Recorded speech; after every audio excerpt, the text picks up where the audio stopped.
కుర్రో కుర్రు కొండదేవత అమ్మ పలుకు జగతంబ పలుకు సమ్మక్క పలుకు సారలమ్మ పలుకు వనదేవత పలుకు వనదేవి వనదేవి వనదేవి ఓం సమ్మక్క కొండదేవత అమ్మవారు. అదృష్టము, జీవితము, యోగము, నక్షత్రము, స్థానము, ఫలితము. ప్రజలందరికీ నమస్కారము.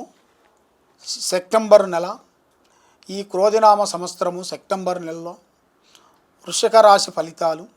ఆదాయములో 8, ఖర్చులో 14, రాజపూజితలో 4, అవమానంలో 5 కనబడుతున్నాయి.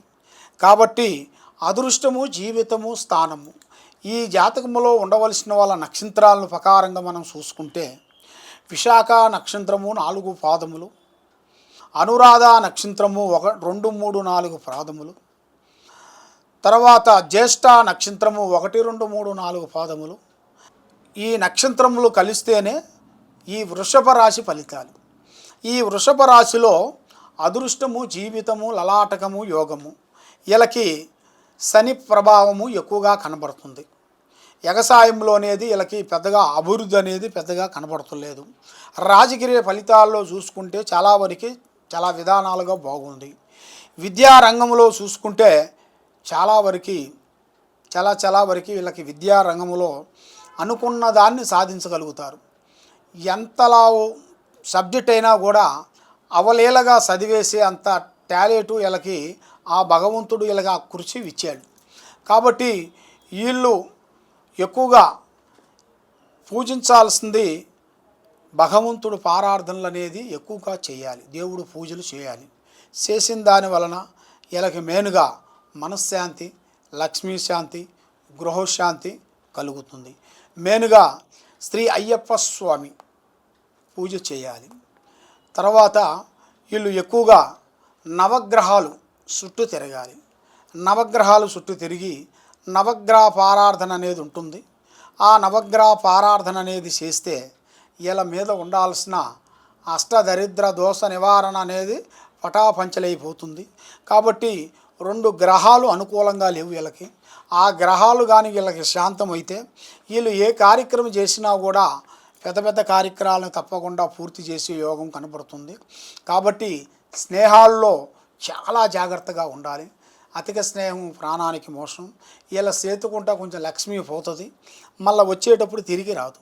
వీళ్ళ చేతుకుంటా అప్పు కానీ, డబ్బులు కానీ, బంగారం కానీ, ఏదైనా కానీ వీళ్ళు టక్కని ఇచ్చేస్తారు. ఇచ్చేసి తర్వాత మళ్ళీ అడిగిన తర్వాత వీళ్ళకి ఏమవుతుందంటే ఇప్పుడు కాదులే తర్వాత ఇస్తామని వీళ్ళని చాలా ఇబ్బంది పెట్టి చాలా చికాకులు పెట్టే మార్గాలు కొన్ని కనబడుతున్నాయి. కాబట్టి మీరు ఇచ్చే ముందే కొంత జాగ్రత్త మీరు పన్నిటికి అయితే ఆ బాధపడాల్సిన పనేం అక్కర్లే మీకు. కాబట్టి మీరు ముందు జాగ్రత్త చూసి ఆలోచించి మీరు ముందడుగు వేస్తే మీ జీవితానికి ఒక మంచి మార్గము పరమార్గము కలుస్తుంది. కానీ ఎక్కువగా మీరు రెడ్ కలర్ వాడొద్దండి. ఎక్కువగా స్నేహంలో ముగ్గురు కలిసి స్నేహం అనేది ఎక్కువగా చేయకూడదు. ఏ పని చేయాలనుకున్నా ఆ పని ముందే రేపు చేయాల్సింది ఈరోజే వరకు ఎవరికీ చెప్పొద్దు.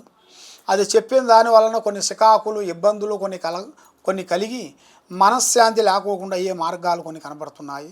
కాబట్టి మీరు ఏ కార్యక్రమం చేయాలనుకుంటున్నా, ఎటు పోవాలన్నా, ఎటు రావాలన్నా మీరు కొన్ని జాగ్రత్తలు పాటించాలి. కొన్ని జాగ్రత్తలు తీసుకునే దాని వలన మీకు సకల లక్ష్మీ కటాక్షము, సకల కార్యక్రమాలు, సకల పనులు అన్నీ మీకు అభివృద్ధి అయ్యే మార్గాలు కనబడుతున్నాయి. దేవస్థానాలు మీరు తప్పకుండా దర్శించిన వేళ మీకు అష్ట దరిద్ర దోష నివారణ తొలగిపోతుంది. మీకు ఆ దేవాలయాలు మీరు దర్శించిన వేళ మీకు అన్నీ మంచి జరుగుతాయి. మనశ్శాంతి ఉంటుంది, లక్ష్మి నిలబడుతుంది. చేసే కార్యక్రమాలు మీకు అభివృద్ధి అయ్యే మార్గాలు మీకు అతి దగ్గరలోనే కనబడుతున్నాయి. కాబట్టి మీరు ఎక్కడెక్కడో జ్యోతిష్యాలు చెప్పించుకొని నిరాశ చెంది ఉన్నారు. కాబట్టి ఒక్కసారి మీరు ఈ జ్యోతిష్యాల దగ్గరికి వచ్చేసి మమ్మల్ని మీరు సంప్రదించిన వేళ మీకు ఎలాంటి సందేహాలు ఉన్నా కూడా మేము మీ జాతక చక్రం వేసేసి మీకు అన్నీ చూసి మేము చెప్పగలుగుతాం. సర్వో జనా సుఖినో భవంతు. ఓం నమః శివాయ.